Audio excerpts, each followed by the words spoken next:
riding a maelstrom over his firing of the FBI chief. President Donald Trump says the White House people who speak for him cannot be counted on to get facts straight. Nor, it must be said, can he. What to believe from the fog of contradiction coming from the White House will not be settled anytime soon. Over the past week, Trump spun inaccuracies on trade, taxes and economic theory, with a shoot-from-the-hip style that has become familiar. Beyond that is a territory of obfuscation involving the ousted FBI director, James Comey, where truths are still to be known, and Comey, a central figure in the tumult, is keeping silent. A sampling of statements by the president and his spokespeople on the FBI, economics and more, during a surreal week. Why fire Comey? Kellyanne Conway, White House counselor, on the reason for firing Comey: "This has nothing to do with Russia." Tuesday on CNN. Sarah Huckabee Sanders, White House spokeswoman, on the investigation into possible collusion between the Trump campaign and the Russian government: "We want this to come to its conclusion. We want it to come to its conclusion with integrity, and we think that we've actually, by removing Director Comey, taken steps to make that happen." Thursday White House briefing. The facts: the initial White House explanation for the firing, that Comey had bungled the FBI's investigation of Hillary Clinton's email practices, persuaded no one. Trump was delighted with Comey's disclosures about the Clinton investigation during the campaign and praised him. Sanders, though, acknowledged in general terms what was obvious, that by firing Comey, the White House hoped to hasten the conclusion of an aggressive FBI investigation. Who initiated the dismissal? Trump, in letter firing the FBI chief Tuesday: "I concur with the judgment of the Department of Justice that you are not able to effectively lead the Bureau." White House statement Tuesday: President Trump acted based on the clear recommendations of both Deputy Attorney General Rod Rosenstein and Attorney General Jeff Sessions. Sean Spicer, White House spokesman, laying the impetus for the firing on Rosenstein and his memo building the case against Comey: "It was all him. No one from the White House. That was a DOJ decision." Tuesday. Sanders, Wednesday: People in the Justice Department made a very strong recommendation. The president followed it and he made a quick and decisive action to fire James Comey. MSNBC interview. Trump, Thursday: "Oh, I was going fire regardless of recommendation." NBC interview. The facts: the early attempts to deflect responsibility onto others were a diversion. Rosenstein had been asked by the White House to put the memo together. Trump's unvarnished assertion that he wanted Comey gone has the ring of truth, even without the whole story known. He appeared to consider himself his own best spokesman in a tweet Friday that raised the prospect of discontinuing the long White House tradition of daily press briefings. "As a very active president with lots of things happening, it is not possible for my surrogates to stand at podium with perfect accuracy," Trump tweeted. "Maybe the best thing to do would be to cancel all future press briefings and hand out written responses for the sake of accuracy." Trump under FBI investigation? Trump: "First of all, when you're under investigation you're giving all sorts of documents and everything. I knew I wasn't under, and I heard it was stated at the committee, at some committee level, that I wasn't." NBC interview. The facts: an absence of document requests can't be read as an indication that he isn't under investigation, as Trump suggests.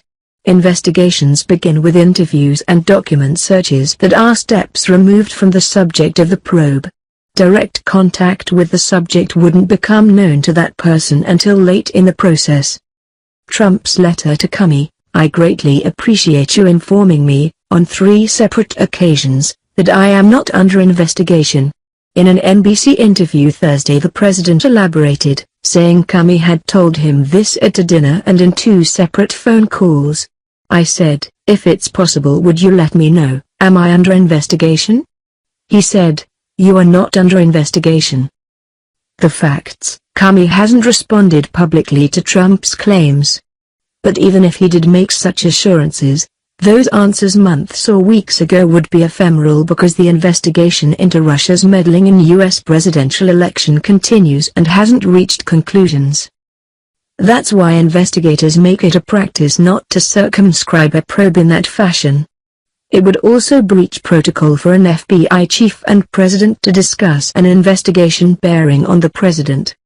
Acting FBI Director Andrew McCabe told senators Thursday it's not standard practice for the FBI to tell people they're excluded from an investigation. In congressional testimony March 20, Comey refused to say whether Trump himself was under investigation when asked directly. "I'm not gonna answer that," he told the House Intelligence Committee. "I'm not gonna answer about anybody in this forum." He added that he had privately briefed the top Republican and Democrat on the committee in great detail on the subjects of the investigation and what we're doing. Publicly, he said, he would not identify those being investigated so we don't end up smearing people who may end up not being prosecuted. But he described casting a wide net, investigating the Russian government's efforts to interfere in the 2016 presidential election, and that includes investigating the nature of any links between individuals associated with the Trump campaign and the Russian government and whether there was any coordination between the campaign and Russia's efforts. College days. Trump, the Electoral College is almost impossible for a Republican to win. Very hard. NBC interview. The facts. History disagrees. Over the past century, the party victory split is dead even, 13 for Democrats, 13 for Republicans. If you add the total electoral votes amassed by the candidates of each party over that time, Republicans actually come out ahead, 7,159 to 6,607. Trump, we're the highest taxed nation in the world. Interview with The Economist magazine. The facts. Trump has repeatedly made variations on this false claim. The overall U.S. tax burden is actually one of the lowest among the 32 developed and large emerging market economies tracked by the Organization for Economic Cooperation and Development. Taxes made up 26.4% of the total U.S. economy in 2015, according to the OECD. That's far below Denmark's tax burden of 46.6%, Britain's 32.5% or Germany's 36.9%. Just 4 OECD countries had a lower tax bite than the US, South Korea, Ireland, Chile, and Mexico. Trump qualified his claim later in the interview by saying the top marginal corporate tax rate, specifically, is higher than in similar industrialized countries. That's more or less true, although the higher rate is moderated by tax breaks not available in some of those other countries. Trading places.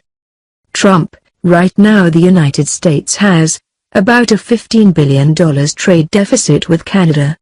Economist interview. The facts. His numbers are upside down.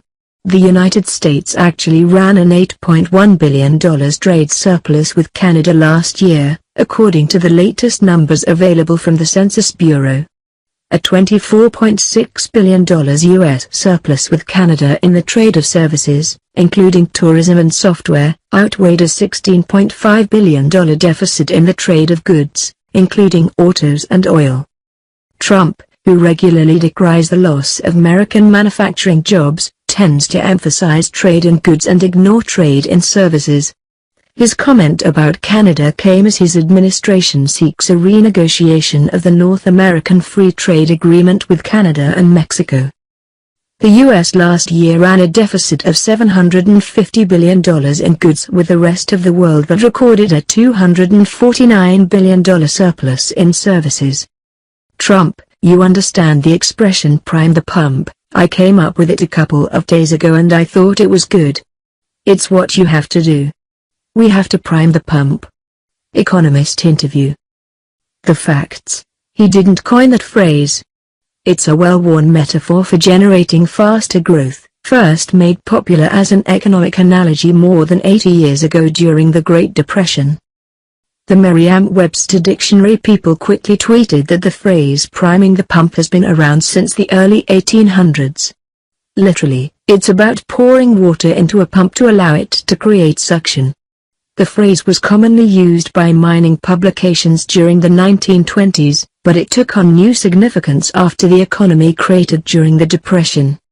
By 1933, President Franklin D. Roosevelt had promoted the idea of flushing money into the economy to stimulate stronger growth with his New Deal policies. Such policies rankled Roosevelt's predecessor, Herbert Hoover. One of the ideas in these spendings is to prime the economic pump, Hoover said in a 1935 post-presidential speech. We might abandon this idea also, for it dries up the well of enterprise. Trump, on backing away from his campaign promise to label China a currency manipulator. They're actually not a currency manipulator. You know, since I've been talking about currency manipulation with respect to them and other countries, they stopped. Economist interview. Treasury Secretary Steve Mnuchin, pitching in, right, as soon as the president got elected, they went the other way. The facts. Trump persists in taking credit for something that happened before he even started running for president. China manipulated its currency, the yuan, lower for years before stopping in mid-2014. Trump's presidential run began a year later. A weak yuan helps Chinese exports because it makes them cheaper to buy.